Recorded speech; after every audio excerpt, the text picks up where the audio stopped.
Good afternoon, wherever you are watching. This is the final take with me, Seni MK Mariner, live from our studios here in Seattle.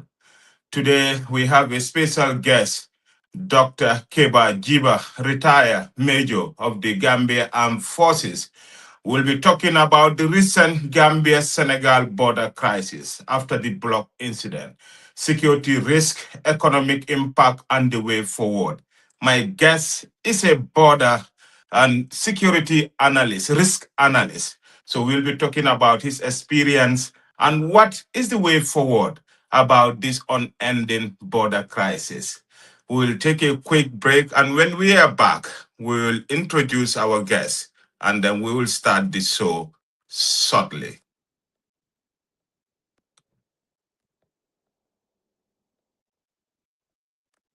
Tune into the final take with MK Mariner every Saturday on the Alcamba Times and experience extensive conversations on a variety of topics, including national and international headlines, breaking issues, and major developments in politics, business, innovation, science, and sports, along with inspiring stories and expert analysis to provide a comprehensive understanding of the news.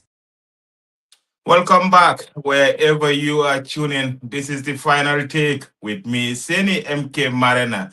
Today we have Dr. Keba Jiba, a security risk analyst and also an expert in border. As we know, the Senegalese are currently having border crisis with the Republic of the Gambia, and this has escalated. To discuss this and many more, I will bring in my guest, Mr. Dr. Keba Jiba, right here on the Alcamba Times.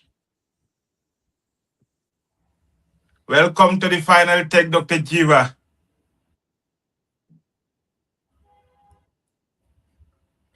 Thank you. Thank you, Mr. Marina, for inviting me in this important platform. And hopefully, in the next 1 hour, we'll have a very excellent and perhaps interesting discussions with Mr. Marina. Thank you so much. Thank you very much, Dr. Keba Jiva. Dr. Keba, for those joining, Dr. Keba served in the Gambia Armed Forces for many, many years, and now he holds a PhD, and he's mentoring a lot of young people in the country. He currently works at the SOS in Banjul. So, Doctor, thank you for joining us. For viewers who may only have seen the headlines, can you briefly and naturally walk us through what happened at Block Military Border Post on 16 July and why both sides have characterized the incident so differently as a security risk analyst?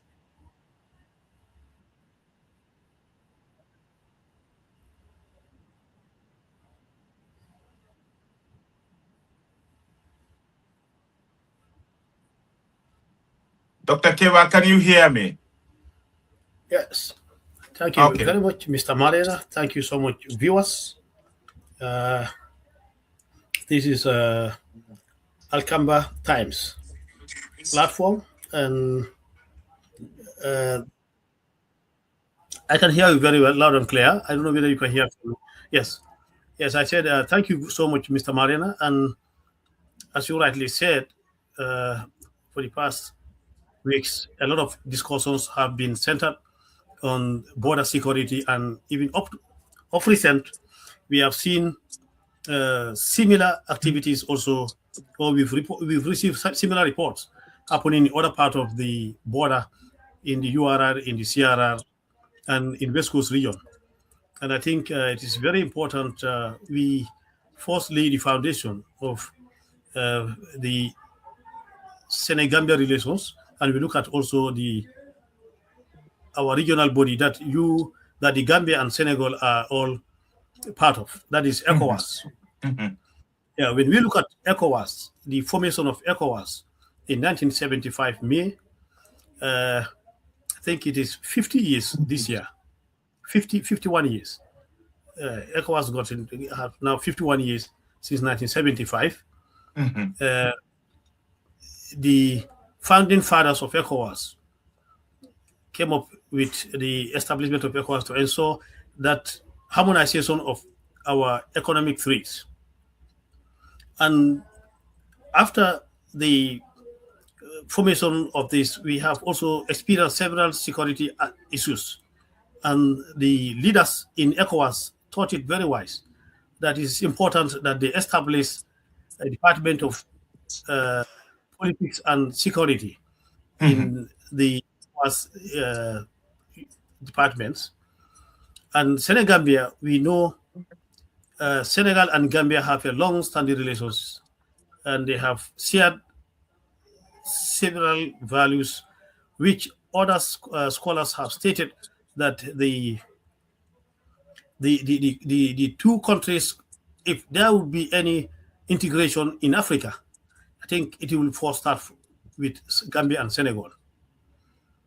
However, we've also observed some uh, security issues way back in the former, in the First Republic, coming down to Yeah, the in the Second 80s. Yeah. from the First Republic under President Jawara, the late Mhm. President Jawara, Yeah. and Jammeh came in '94 and also inherited. Mhm. And now in 2016, we saw another government in the Second Republic also inheriting, Mhm. you know, the same or similar, but a different perspective on terms of security and governance, especially on border issues.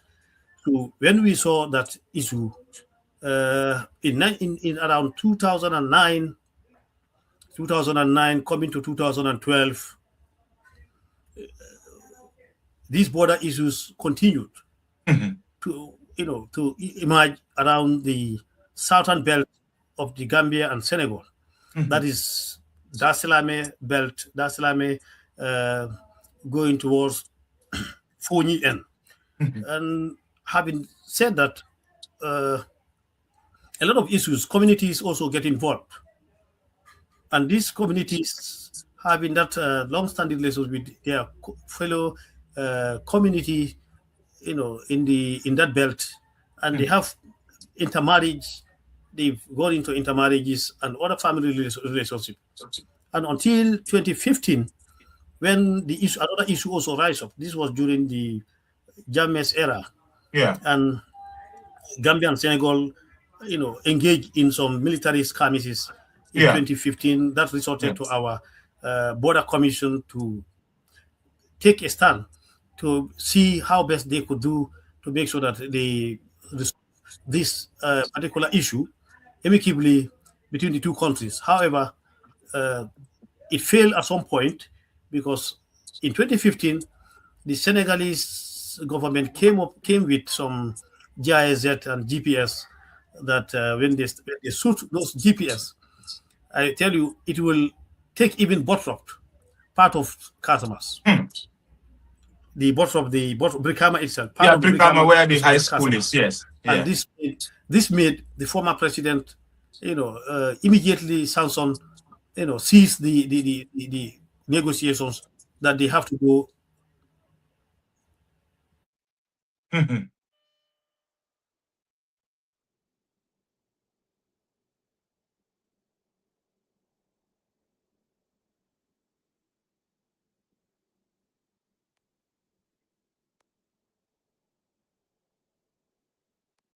Dr. Keba, can you hear me?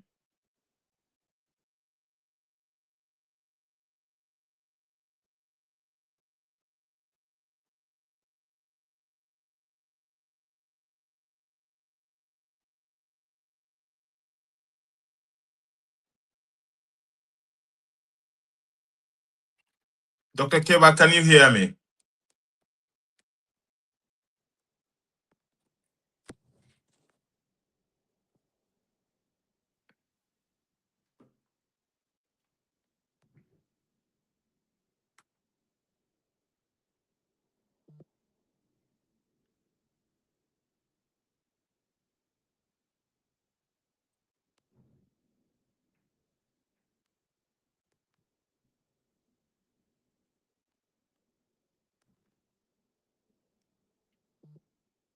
It seems I can hear Dr. Keba. Dr. Keba, can you hear me? Okay, that was Dr. Keba Jiba talking to me about the Gambia-Senegal border crisis in this exclusive interview with me on the final take with Seni Marina. But it seems we lost Keba. I will put him back. I think he just... Hello, Mr. Keba, can you hear me? Yes, I can hear you. I think the nature of our internet connectivity here is a little bit Paul, I can imagine. Yeah, go ahead. Yeah, so in 2015, the Gambia Border Commission, went and sat with their counterparts to resolve this issue. And when the Senegalese came, the sad part of it is Gambia is very committed in ensuring that these border issues are resolved, because they've been very accommodative at all this point. But you imagine when you have when the government send in delegates for these discussions, your counterparts are bringing it. You imagine the Gambia would send in a minister, the Minister of Defense will go, the Minister of Interior will go, the Governor of West Coast Region will go, the Minister of Local Government will all go. The Chief of Defense Staff, would all the high-ranking officials from the Gambian side will attend. Yes, we'll all go, as a Gambian delegate, just to be received, just to see the other part coming with their sous-prefet. Sous-prefet. The sous-prefet is the most genial local authority in Senegal. Would be the one. So, Doctor, you want to tell me that this border crisis unfolding now, there is lack of a serious political commitment on the side of Senegal, right?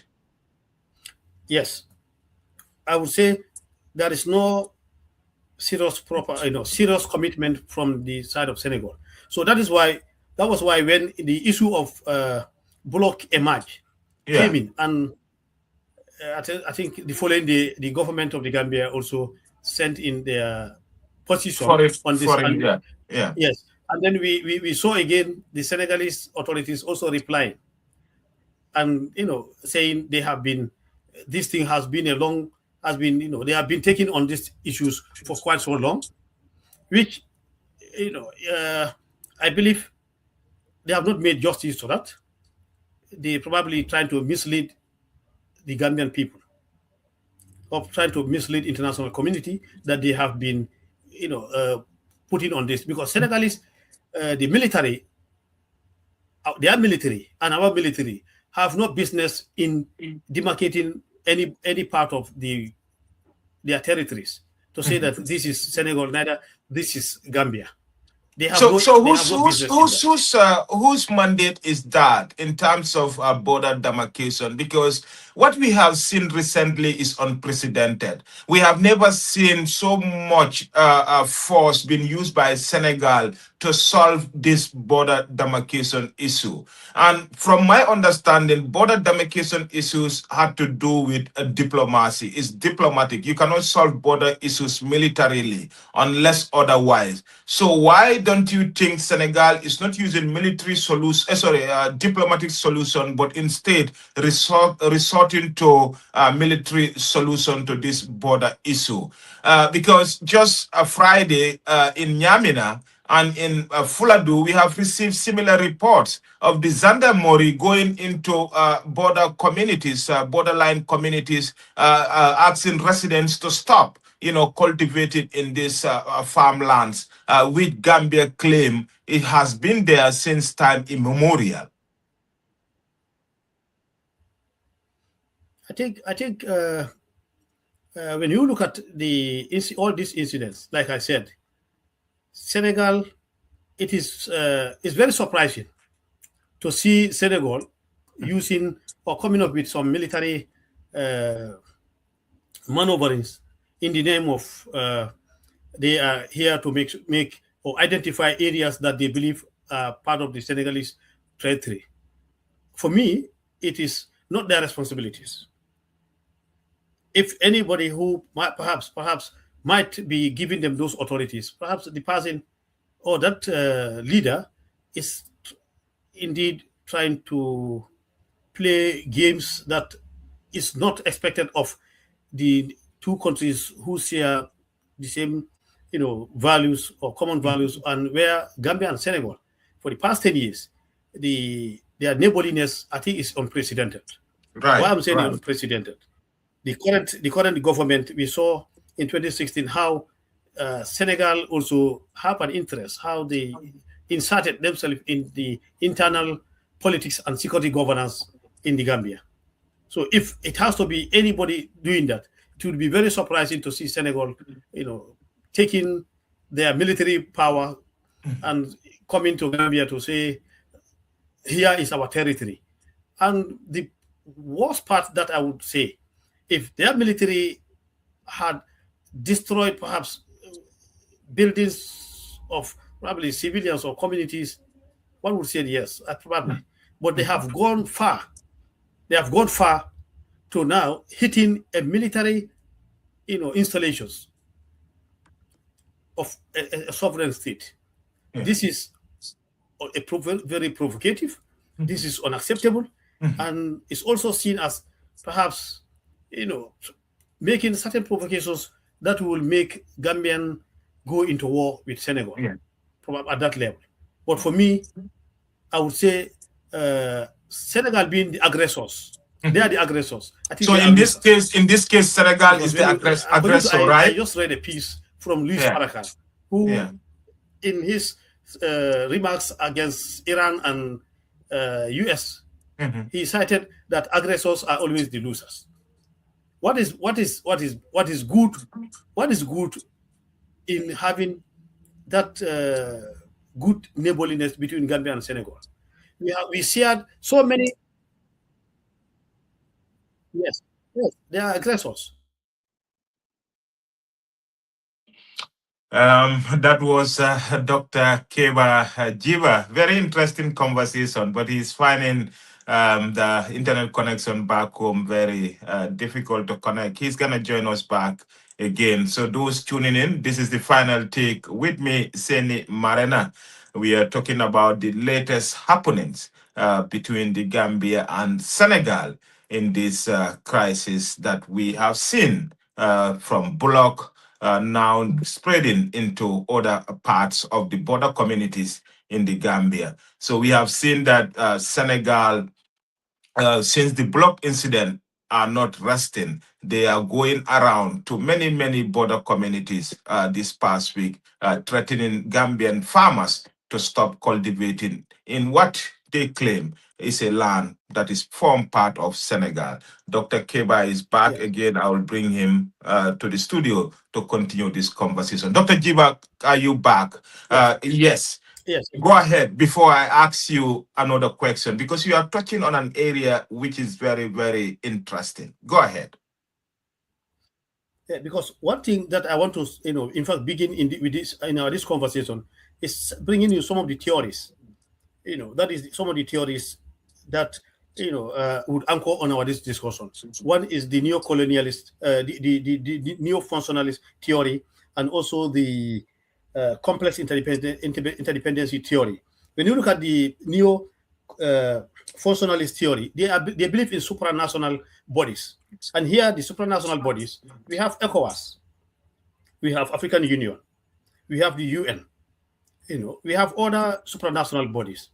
And what is bad in Senegal if they believe Gambian, have encroached into their lands? Some of us are saying Senegalese democracy is they've gone far.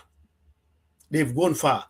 But with the happenings in our border has shown how Senegal have reduced themselves. How they have reduced themselves to, either a pariah state. Because one would wonder Doctor, why? Okay, Doctor, I didn't want to cut you short. Military, but why? Why do you think just to come and demolish a military of your neighbor, of your most closest neighbors?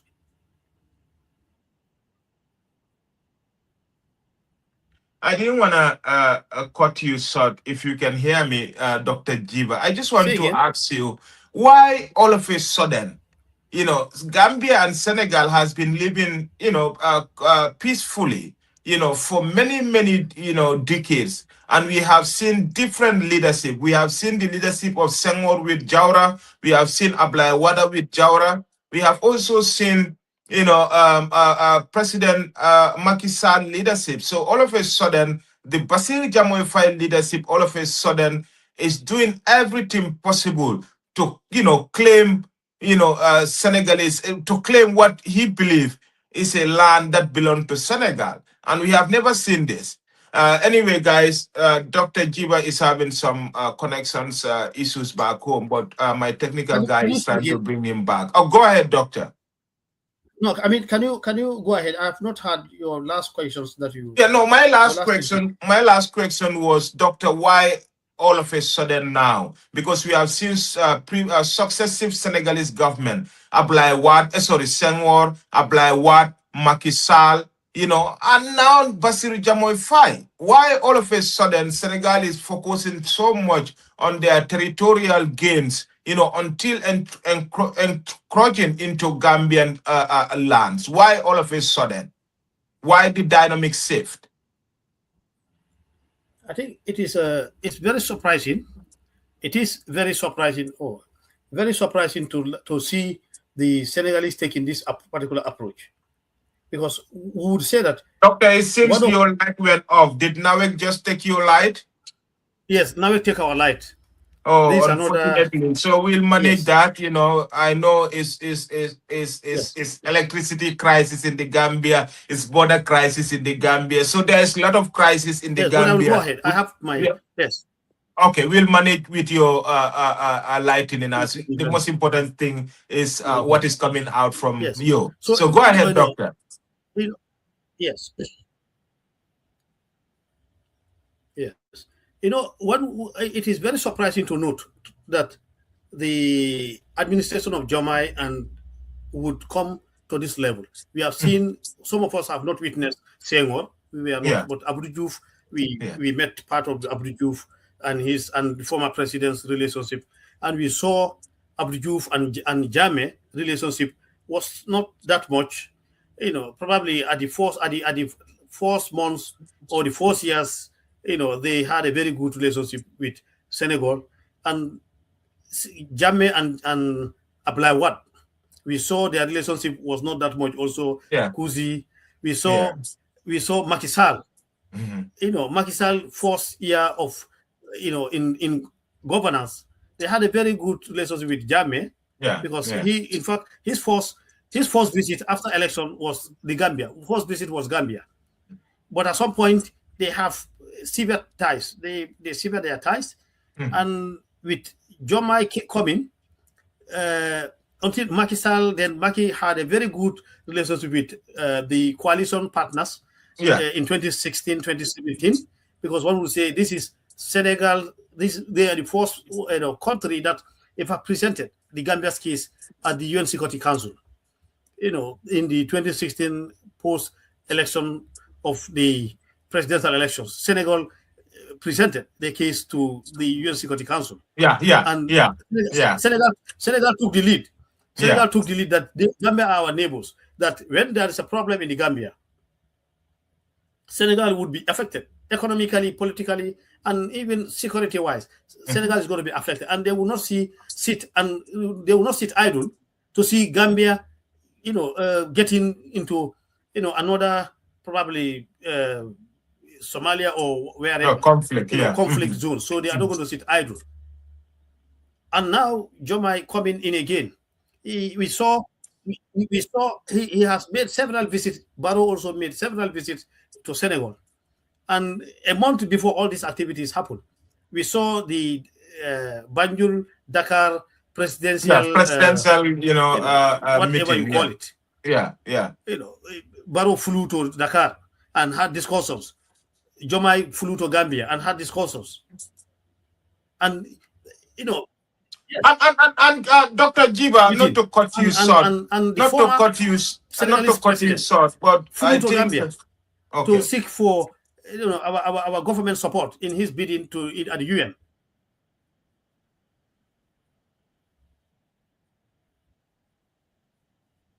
Right. Go ahead.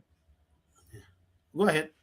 I didn't wanna cut you so short. We saw all this, that we are expecting. The relationship between Senegal and Gambia is, is the hive is very strong. We know it's getting very stronger and stronger. And just about a week so we saw the Senegalese military, because coming and in course of provocations into our military barracks. I think they have let us down. The Senegalese have let us down on this side, because we couldn't imagine. I'm sure Barrow would not even imagine that this thing would happen. And you saw how the presidential security is, majority of them are Senegalese. Yeah. Absolutely. So I don't know where it is. Majority of them are Senegalese. So now, if it's not majority of them, all of them are Senegalese. It's not majority of them. The presidential security detail is entirely.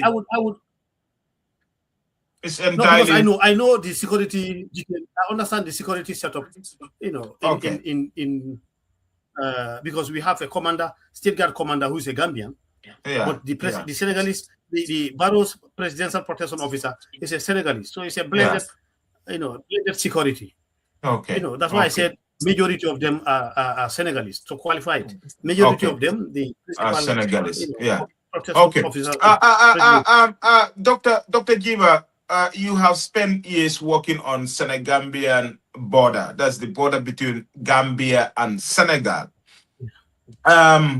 In your assessment, is the block incident an isolated flare-up, or does it sit within a larger pattern of unsolved demarcation and operational friction? Because we have seen other incidents outside of a block. Because when the block incident happened, we have seen how Gambians from all walks of life, from political divide, condemning the action of the Senegalese. Even the government of the Gambia came up the following day, issued a statement, condemning the act. They say it's a provocation from Senegal, and then President Barrow has to even send in Foreign Minister Njai, who met Jamoy Faye in Dakar. They have a discussion. The discussion was on border, and also to congratulate Jamoy on his election as ECOWAS president.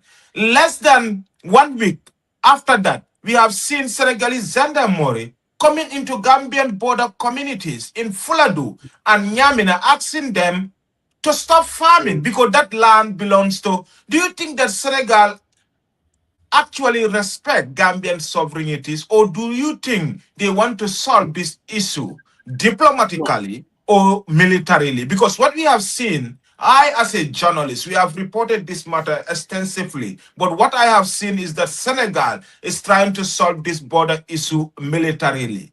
Doctor. Yes, I think Senegal violated even Article 27 of the ECOWAS protocols. Give us, what did the article say? What did Article 27 say? Yes, the Article 27 of the ECOWAS state that is the treaty establishing the ECOWAS affirms that a long-term objective to establish community citizenship that could be acquired automatically by all member states, nationals. And it is in their preamble where the free movement of goods, services, and people, and also residents in the member states.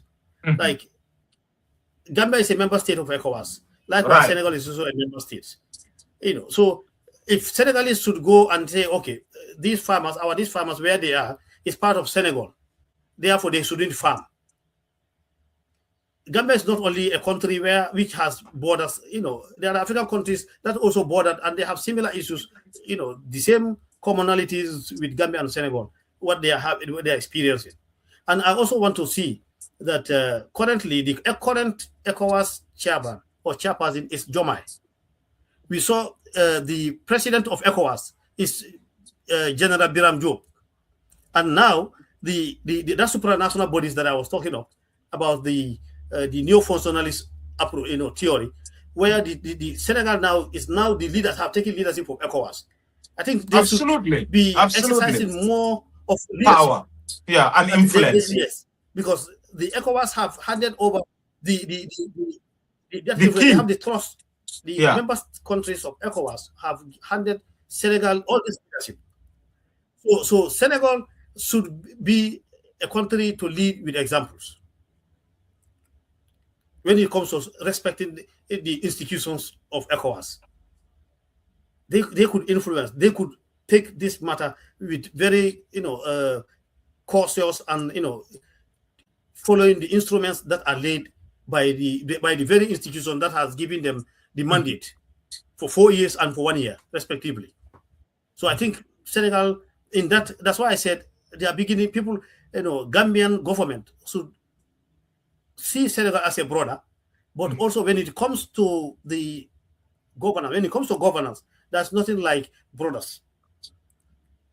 Like President Barrow is, when he won in the election, he was sworn in to protect the sovereignty and territorial integrity of the country, and he has no powers. Let me tell you this: no president in this country have right to cede even 1 meter of our country to another country. Anybody who does that is committing a high treasonable offense. Let me tell you. I don't know whether you want. Let me. And whose responsibility is to safeguard our territorial integrity? Because, Doctor, you are a former military officer. I'm coming to this, and I need your independent assessment of the situation. A lot of Gambians are not happy with the Gambia Armed Forces because they believe the Gambia Armed Forces' duty and responsibility is to protect our independent sovereignty. And when the block incident happened, the Gambian military stand and watch Senegalese bulldoze a 200-meter fence of their military installation. Doctor, as a former major in the Gambia Armed Forces, what do you think about the action of Gambia Armed Forces in trying to protect, the territorial sovereignty of the Republic of the Gambia? As a country, we have 3 arms of government. As a country, we have 3 arms of government. We have the executive, and we have legislature, and we have the judiciary. And the executive in our constitution, that is the president, who is elected by the majority or by the popular, votes. He becomes the president. And that name of commander-in-chief comes from that he has that is given that mandate by the constitution of the Gambia through the military. When the president is to uphold and protect the sovereignty of the country, it is through which means it's through the armed forces. That is where this commander-in-chief. So the armed forces, the president would use that instrument of the armed forces to police the borders of the jurisdiction of the country. And the military takes orders from a legitimate authority. The Gambian Armed Forces would take, just like how Senegalese military would do. Gambian military take orders from the legitimate authority, and that is the executive arm of, and that is no any other person other than President Barrow. It's only President Barrow who can declare war between the Gambia and Senegal. No chief of defense staff have that powers. But do you think that we are talking about? Hold on. We are talking about the 3 arms of government, and you said the president is the only guy with legal authority to declare a war against another country without parliamentary approval, Doctor. Without a parliamentary approval? Yes. No, he can declare. He has the authority. He has that authority to declare war in consultation. In consultation with the parliament. Okay. But there are circumstances that would also there are circumstances when the country is at risk. When the country is at risk, emergency, You cannot wait for parliamentary approval. Yeah, approval. Yeah, even in America that happens here. But right, here, they bypass. They bypass the Congress. I will say that the Gambia Armed Forces did. Yes, yes, yes. So it requires. That is when yes, you can bypass the Congress when the risk level is very high. When the risk levels are very high, you cannot bring in Parliament, call an emergency for Parliament too. You cannot do that. But with it has to be done responsibly, because we believe a president is a responsible person. So when you think about the office, you are seen as very responsible, the highest office of the land. And the armed forces, any directive they are to do, any action they're supposed to do, they take command from the military, from their commander in chief. It's the only police. The police can tell you, okay, we go into the constitution, we want to see what laws, what clauses stated this and that before they act. But the armed forces take command. They take command from the president. No any other officer in the government can give command to the armed forces to take such kind of risky job. So here, I would say that the armed forces were very restrained. They were so restrained and very professional in dealing with that crisis. The destruction of properties could be fixed, but what of when there are loss of lives? Would there be any? Life is irreplaceable. So our armed forces acted professionally with restraint to ensure that they don't go into a situation where there will be loss of lives. That will cost lives. So you think what the military did was the best thing to do? And also, what the military did was the best thing to do? Government should thank Gambia government. So thank the Gambia for creating that peaceful atmosphere in the southern belt. Let me tell you. That area, just about a kilometer, there was a rebel camp in that area. In Kurek, there is a rebel camp in Kurek. That is a major Jiba talking about the security implication of the Senegalese military activities along the border. That's me, your host, Seni MK Marina. We will try to connect back, Major, for this very interesting conversation unfolding right here. But before then, we will take a quick break and we will be back shortly. Tune into the Final Take with MK Marina every Saturday on the Alcamba Times and experience extensive conversations on a variety of topics, including national and international headlines, breaking issues, and major developments in politics, business, innovation, science, and sports, along with inspiring stories and expert analysis to provide a comprehensive understanding of the news.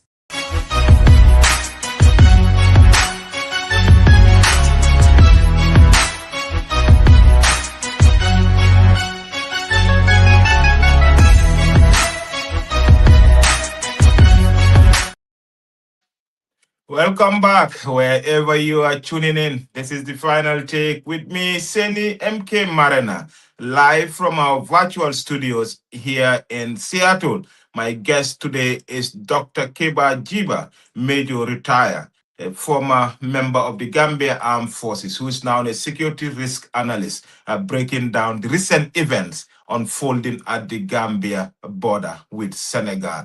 We are talking about the security implication as well as the economic implication of the action of Senegalese forces. If Dr. Keba is in, we'll bring him right now to continue the conversation. Let me check if Mr. Keba is back in the studio.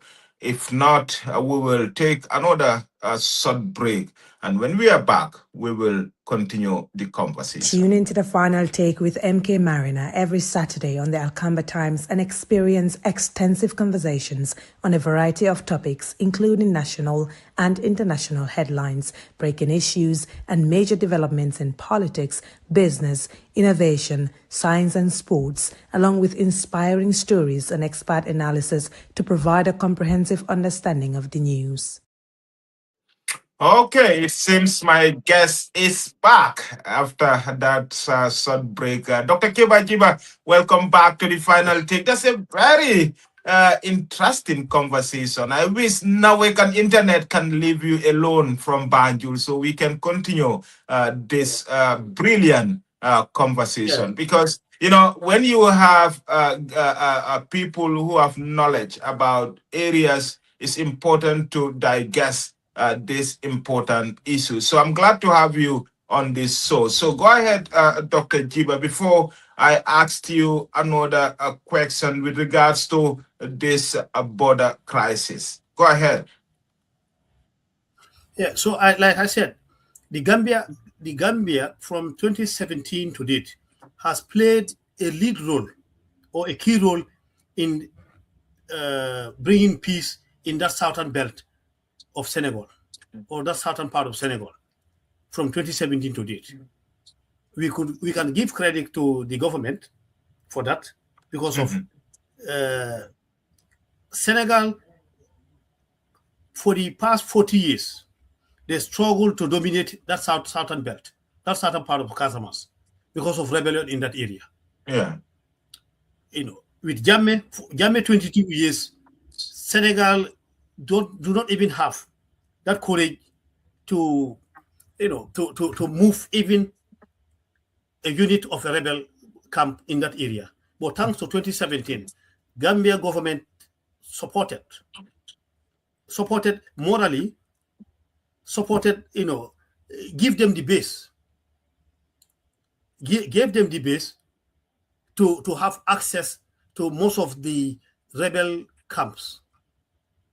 And thank God today there is Senegal have that they have that courage to go into that area. It's because of the Gambia government. So for me, I would have thought maybe during Jammeh's time they could have done that, but the Barrow's time nobody would ever thought that Senegal can go that far to, you know, bring in the establishment that is being managed by the very government that have entrusted its heart. When I said this government entrusted Senegal its heart, that is the State House. That is the highest seat of, you know, the Gambia, you know, it's the citadel of power. It's the citadel of power. Yes. Yes. The government gave them everything. The government gave them that courage in the phonies. Where we saw in 2022, what happened? Which way did they use until they several of their soldiers were arrested, some lost their life. It was through the phony. They never came from Casamance. They entered in the Gambia, Doctor, I want to ask you this question. Do you think that the Gambia has mortgaged its security to Senegal? If yes, what are the far-reaching implications of Gambia's action to allow Senegalese forces to have, you know, command at key national institutions like the presidency and in the Fonyi, with bordered the southern part of Senegal with Gambia?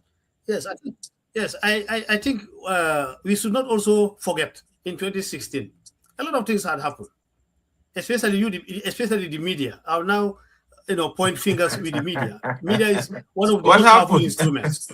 Yes. In 2017, the media, the civil society, you know, have one way or the other kind of, you know, so play a key role in terms of, you know, saying, oh, the Gambia army is not an armed forces. They are not here for the people. They were here for Jawara. They were here for Jammeh. They made so many accusations against the armed forces. But I will tell you, the armed forces, if you want to see a very disciplined force in West Africa, if you don't if you don't choose the Gambia armed forces, probably you are very unfair. Some of us also were in the peacekeeping. We saw, we saw how countries behave when you are in the peacekeeping. We saw how international institutions, especially UN, authorities, praise Gambia armed forces. How correct they are, how correct they were. If you go to Sudan, you would appreciate that the UN bodies would choose Gambia to even protect its headquarters, its force headquarters. The Gambia armed forces are the one that escort the force commander. In 2007 and 2008, when the Sudan conflict was at its peak, the first, African general, that was the Nigerian former chief of defense staff, General Martin Luther Agwai, was the force commander for that hybrid UN and African Union mission.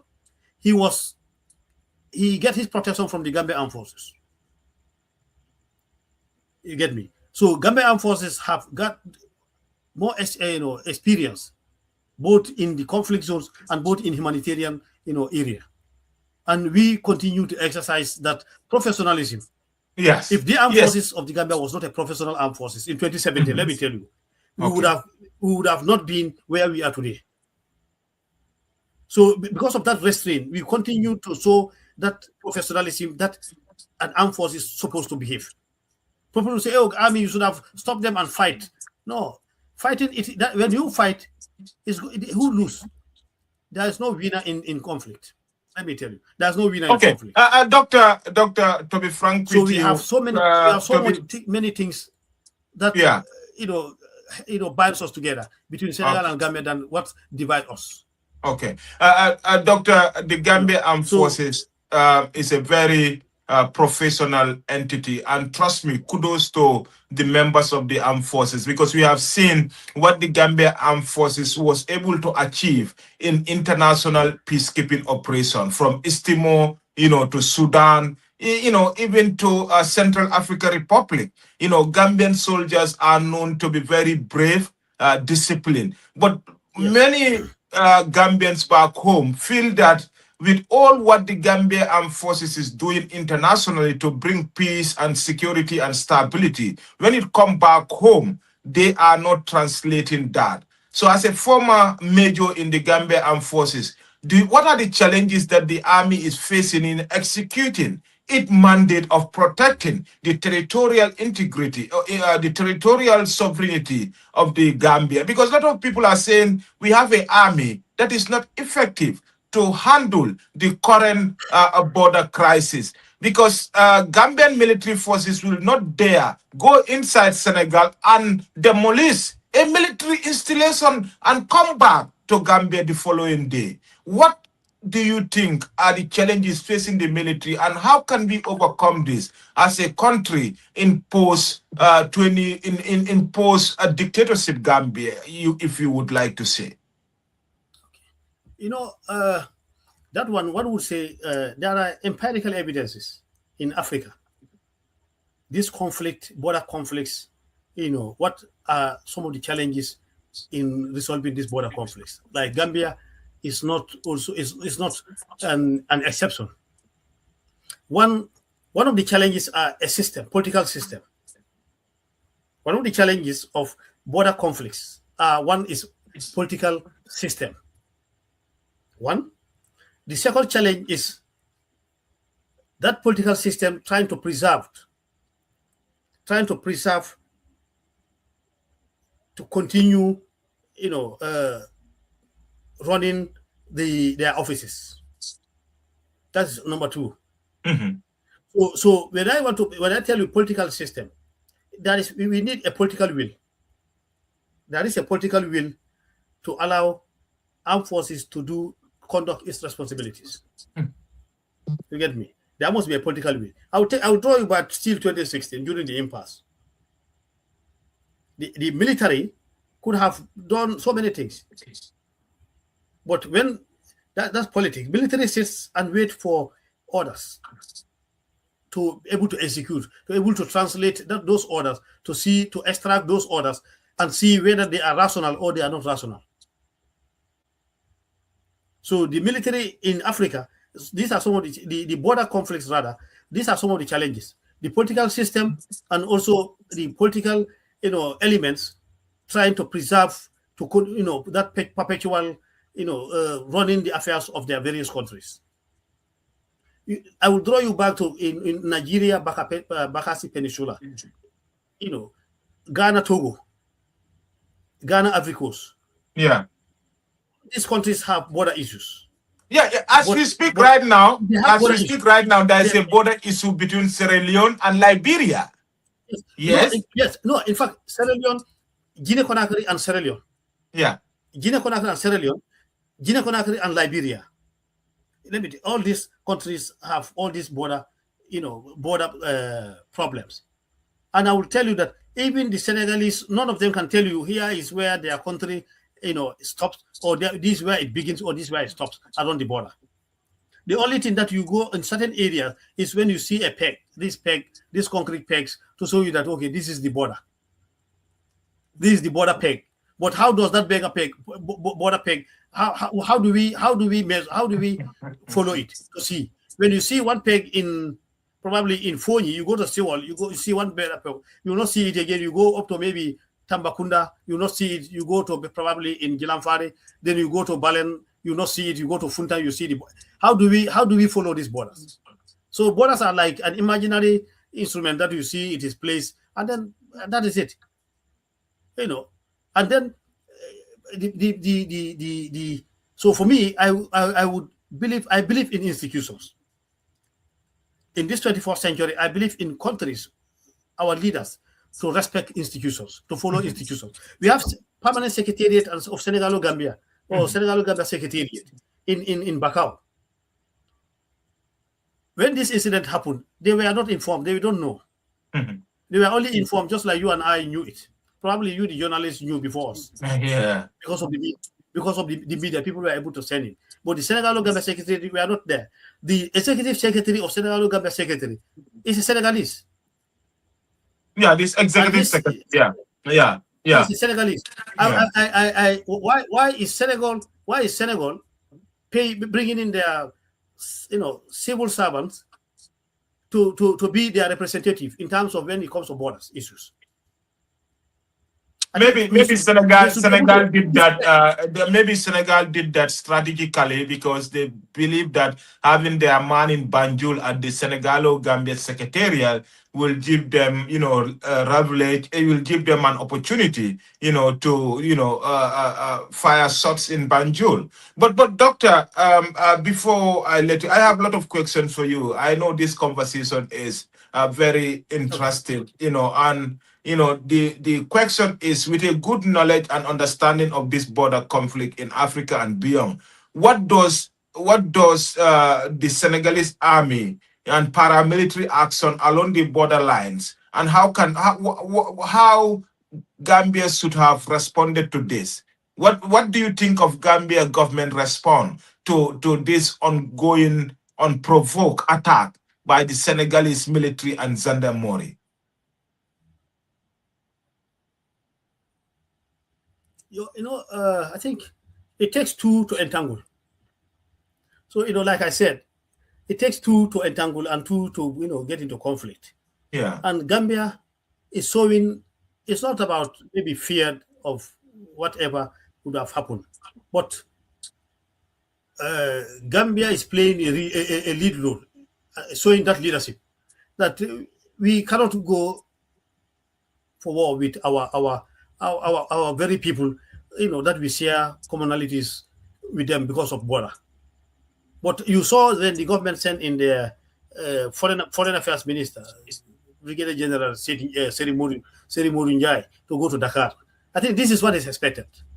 But there is more. No, but Doctor Serim Modu went to Dakar and he came back, and still Senegal is coming and attacking our border communities, saying that this land belongs to them. Hadn't been Serim Modu did not go to Banjul, but at least out of respect for our leadership in Banjul, Senegal should have put a notice to their securities not to enter Gambia anymore until a diplomatic solution is established. But you cannot be in a dialogue when another party is still doing what they're supposed not to do, at least to give a peace a chance. What do you think?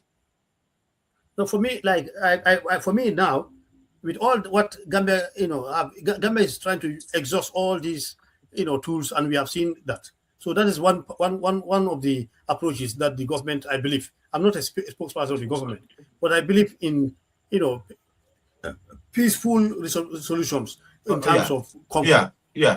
So that could be one of the approaches, and probably they have to also now go further with ECOWAS. If they know it's going to be biased, African Union is there. UN, they could also take the matter to African Union, and then it's escalated to UN Security Council to make sure that the international community comes to attention. It's put on notice. Put on notice to make sure that this is what is happening, and then we take it, because Barrow, his allegiance is to the Republic of the Gambia. It's not to the Republic of Senegal. To Senegal, yeah. So that area, he should show that leadership role to make sure that Gambians are assured of the government. He should come out and talk, so that he assured Gambian people that he is aware of all these happenings, and his government is taking these approaches.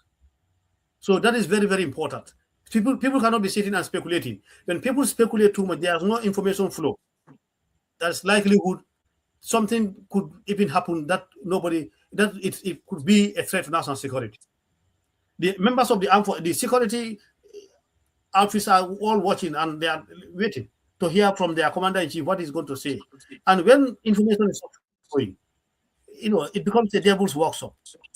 When people they have no information, it becomes a devil's workshop, and everybody can do things or say things.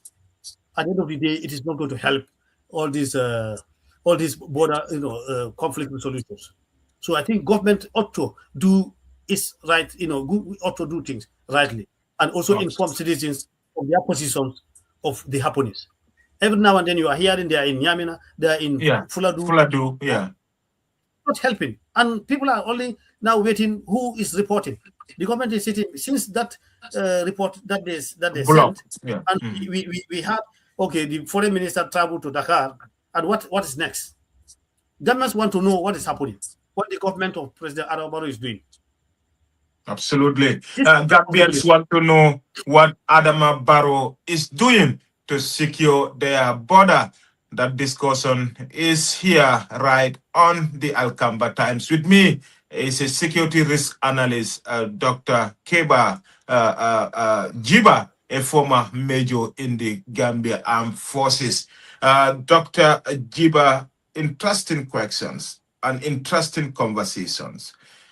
What are the most significant security risks that arise when one side unilaterally alter physical infrastructure along the under-demarcated or disputed stretch of the border, as we've seen in the case of Senegal? From your own security risk, assessment and analysis. I think there is more. There is more, because these are all indicators of a possible, confrontation. And the government of the Gambia, as people have given them the votes to protect the Gambians and non-Gambians living in this country, they need to do the needful. Some of those needfuls, a lot of people have made those comments. Institutions are there. Like I told you, supranational bodies are there. We are heading into elections in about 4 to 5 months' time. And these are all, could have security implications in all this to our elections. And it is the responsibility of the government to ensure there is peaceful conduct of elections. But if the people in that area felt they are not secure, think they will go, when people are moved from their location to other relocated and becomes the internally displaced people. You think they'll be able to vote for the No, elections? no. And these are some of the implications. We are expecting to have, vote for a person that we believe in would take the country to another level, or probably this government that is there. We want to see, a government in place that recognizes and that has the will or the political will to protect our sovereignty and borders of our country. Like I said, Gambia government has given them a lot in terms of economic. When you look at even the industrial scale, their labor, constructions, all these they have a lot of small scale businesses. Gambia is giving them a lot, providing a lot of things to the Senegalese people. That's why I said Gambia and Senegal, we have so many things that we share that binds us than this border issue. We are thinking of having that first regional integration supposed to be Gambia and Senegal.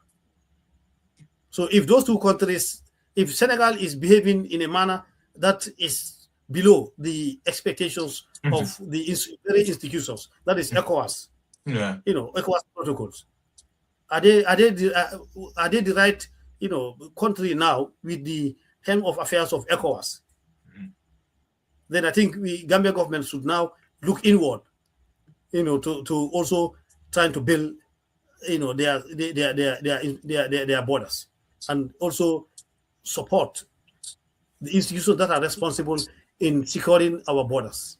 That's both the army, the police, the immigration department. Yes, proper funding, proper support needs to be done, not an eye lip services of supporting the security sector reform for the past 10 years. A security sector reform, I think it has more room for improvement. Some of these things I would not want to dive on here because they are more of operational military operations. But it's okay. Bring them. Yes. That's our how do they call it? That's our catchword here, unraveling the truth. Alcamba Times have always been doing that, and today we have a special guest who is just doing that.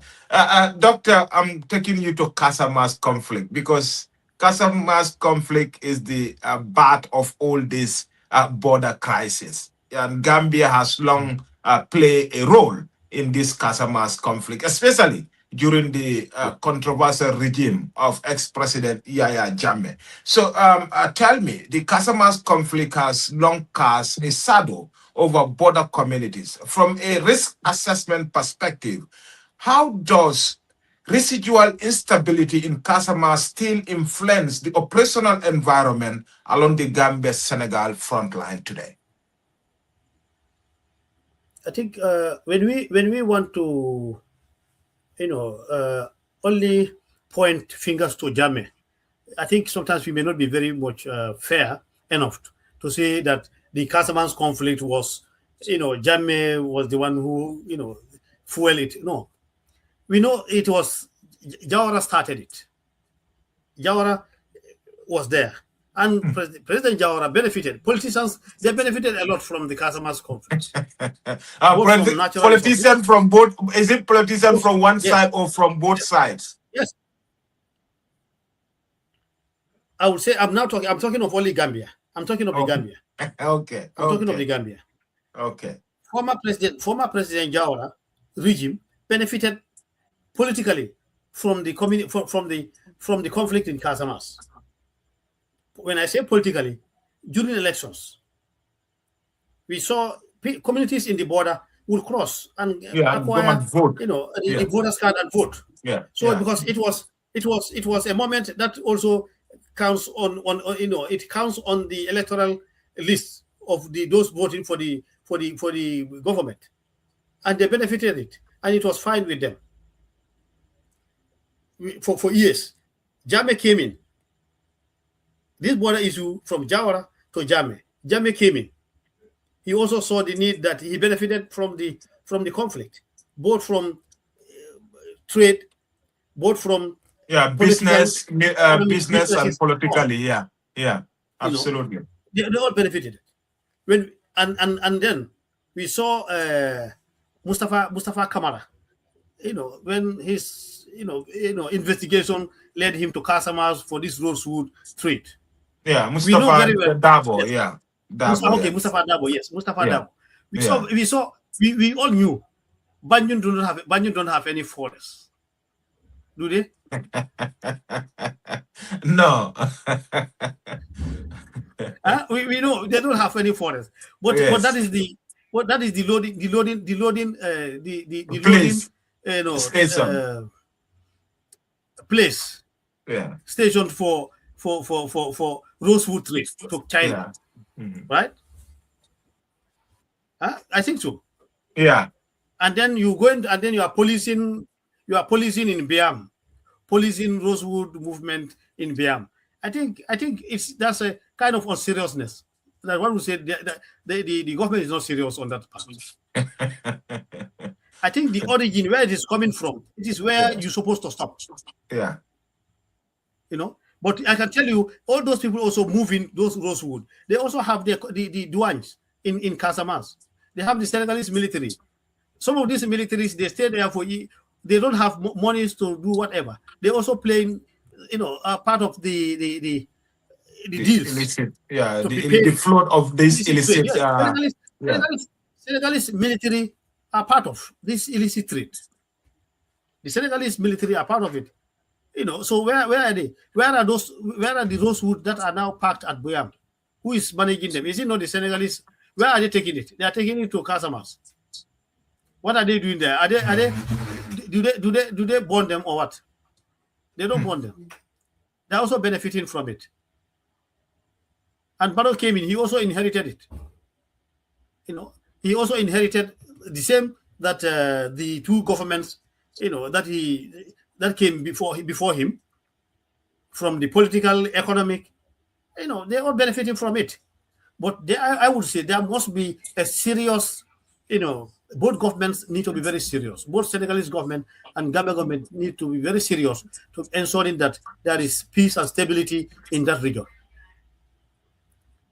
But it is more in what we saw now, this incursion, because of the peace in that area. The Senegalese now can patrol to Gambian lands and say, oh, these are Senegalese territory.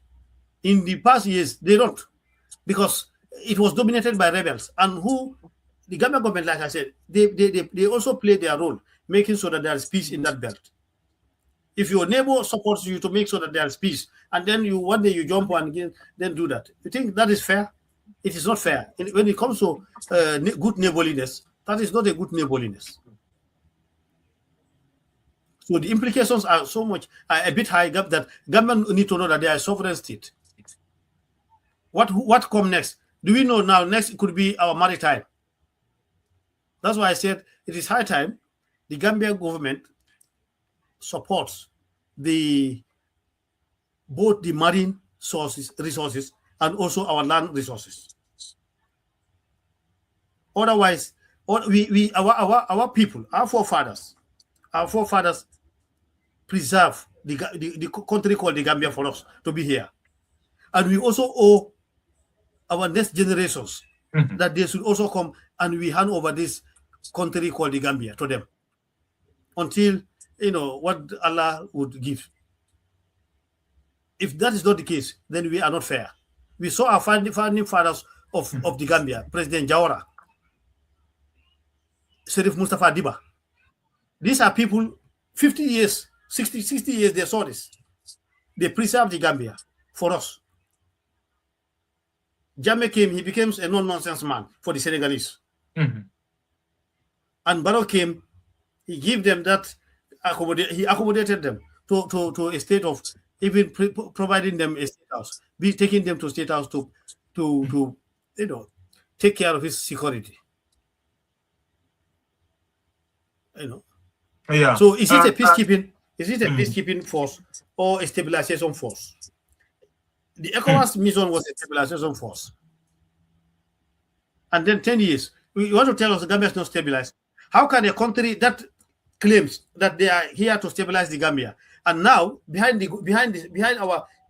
our homes they are creating another conflict? Then Gambia should think twice. They should think twice that this is not the expected neighborliness, good neighborliness. Yeah. You all celebrated. There's a new Gambia. And because their expectations is we want to have a better Gambia. We want to have new governance, structures, framework. And then now, 10 years, we are heading to the elections. The very people, the very government that is leading the force, the national security of the Gambia, preserving the national security of the Gambia, is now behind and then putting, fueling another flames. What is their interest? Can we say that there are some economic interests apart from providing security? Yeah, absolutely. Doctor, we don't have much time, but these conversations are needed in our space. That's why I bring you today to have this conversation, because as I said, you are the right person for this discussion, because this is your area of specialty and you also serve the Gambia Armed Forces. You were a former intelligence chief. You have a lot of security background. So I want to make a follow-up. Do you think couldn't the attack and demolition have been detected through military intelligence? Do you think it's a failure in intelligence sharing among the Gambia Armed Forces detecting this highly risk security operation by Senegal, coming to a block and also demolishing a 200-meter perimeter fence? Yes. Do you think it's a failure on the security and intelligence sharing? Yeah.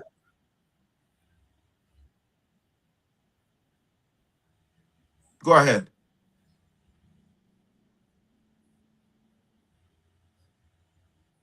Doctor, can you hear me?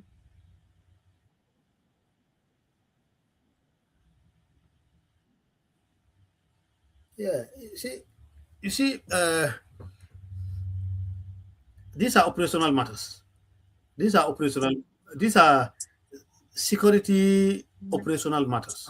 Right. And I want to believe, yes, I can hear you very well. Can you hear me? Yeah, I can hear you. Go ahead. Can you hear me? Yeah, go ahead. I can hear you. Yeah. Can you hear me? Yes, I can hear you clearly. I can hear you. I can hear you well. Can you? Yeah. Like I said, this is not about intelligence failure. This is not about intelligence failure or what. I was not there, but when the reports started coming, the military commander there, yes, there was nothing like,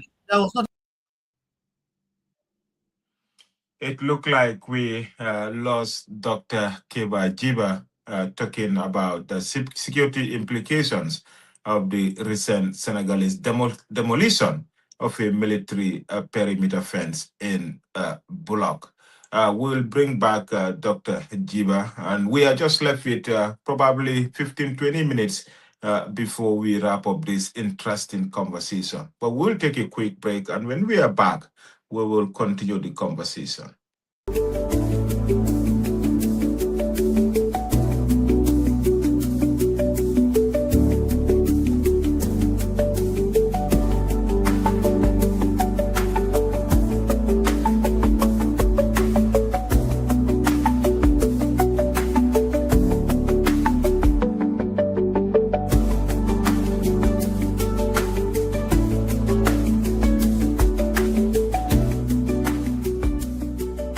Tune into the final take with MK Mariner every Saturday on the Alcamba Times and experience extensive conversations on a variety of topics, including national and international headlines, breaking issues, and major developments in politics, business, innovation, science, and sports, along with inspiring stories and expert analysis to provide a comprehensive understanding of the news.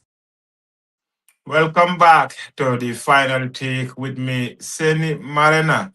Our guest today is Dr. Kiba Jiba, a security risk analyst and a former major in the Gambia Armed Forces. Kiba also have experience and an expert experience in border demarcation. We are talking about the recent Senegal Gambia border crisis, where we receive reports from across the country, especially in the front line, that Senegalese military have been entering the Gambia, telling our rural farmers to stop cultivating in the land they claim belong to Senegal.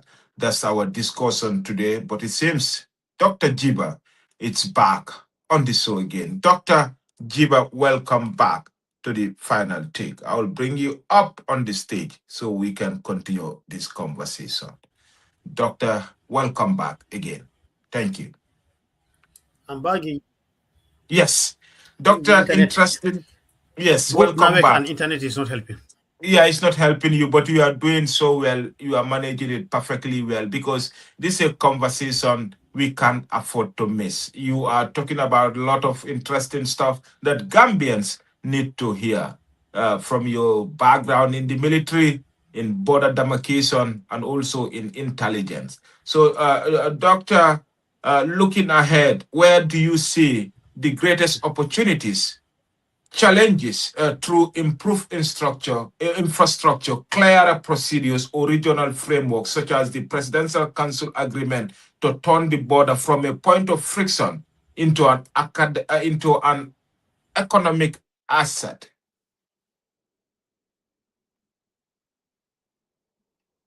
Can you hear me, Dr. Jiba?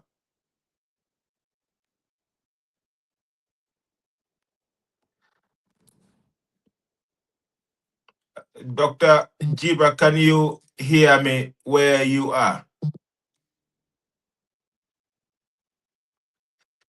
My guest, Dr. Jiba, is still facing some internet challenges. He's doing the live interview in darkness. As we know, Banjul is also facing electricity crisis, so doctor could not even have light during this live interview. That's why you are seeing him in darkness. He's also facing challenges with his internet connection. But before then, we will just tell you the synopsis of what we are talking about here on the final take. We are talking about the unending border crisis between the Gambia and Senegal. Last week, President Barrow sending his foreign affairs minister, Mr. Njai, to Dakar, where he held a discussion with President Jamal Faye.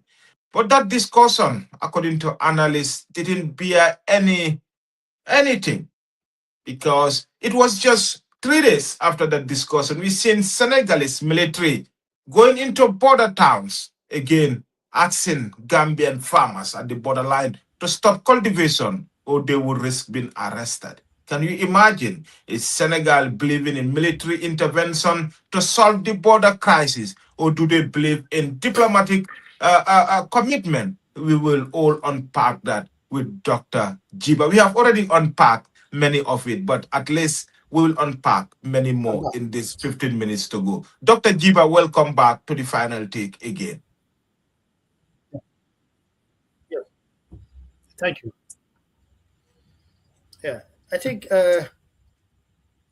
we seeing our foreign affairs visiting Senegal, coming back, and then the next day we hear other stories that the Yeah, Senegalese government are in other part of our country asking the farmers to stop farming. That yeah, if they find if they insist, they will get them arrested and be prosecuted.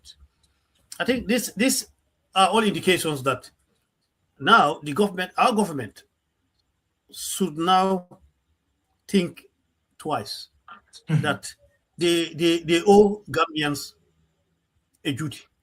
yeah, Government of Barrow and President Barrow himself, as the commander in chief, owes Gambia, a huge or a great responsibility as a president. He's he promised that he is going to lead the Gambia.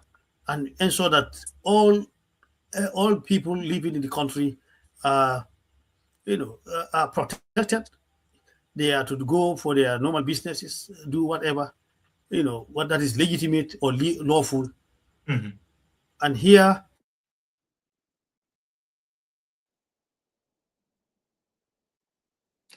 Dr. Keba is out again, but we are almost at the tail end of the interview. I'll bring him back again. He's having some issues connecting from Banjul, but I'll bring him back on stage. Okay. Dr. Keba, welcome back. Are you back on stage? Let me try yes, to bring you back on stage. Okay. Okay, go ahead, doctor. yes, yes, I'm back again. We have Okay. to move faster. Yeah, Yes, we have yeah. to move faster to yes, Yeah, we are yes. almost I at the believe tail with end. all We what is have happening, that the Mhm. Gambia government now, as the commander in chief, that is President Barrow, should know that he is elected by the Gambian people. He's elected by the very Gambian people that he promised to take. Yes. So he has to. That's why I said his allegiance is to the Republic of the Gambia, not to the Republic of Senegal. And when you see uh, all his at the initial point of our discussion, where I said the part of majority of his security personnel are members of the Senegalese armed forces or Senegalese security forces. He should know it is Gambian people who put him there. So he should be that much, be courageous to meet his Senegalese counterpart to ensure that what is happening, Mhm.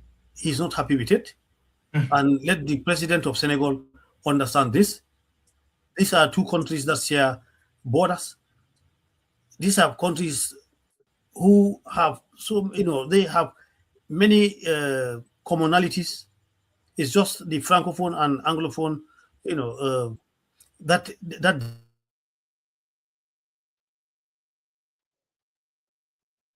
It seems we lost Dr. Keba again on the show. I think he's having a lot of challenges with the internet and network in the Gambia. But we are just left with a couple of minutes. We'll round up the conversation and do the replay in an hour after the show, so that those who did not have the opportunity to watch the show will do so after this broadcast. So for those watching, this is the final take with me, Seni MK Marina. We'll draw the curtain here until we come your way next week again with many interesting lineup of guests to explore topics that are relevant to the masses. Many thanks to Dr. Keba Jiba, security risk specialist, and also a border demarcation expert talking to me live from Banjul, from our studios here in Seattle, to my studio operations. Dr. Keba, you are I was about to close this show, but here you are. So I will just give you to have a closing statement, and then yes, we can. Yeah, when you have your closing statement, then we can end the show. The show is supposed to be 1 hour, but looking at my clock, it's 1 hour 23 minutes. That shows to you that we are having a great discussion yeah. that is Okay. hard to Yes, stop. thank you. But Yeah, go ahead, and then I will ask my final question. Yeah, but go ahead with I your can see. answer. Yeah, Yes, well, exactly. I good. think I think I think Nawek Nawek could have Nawek could have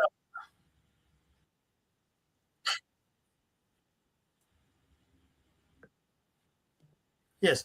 I think like I said, yes, President Barrow is the duty bearer for our republic, and he should understand that president comes and go, and I don't think he should.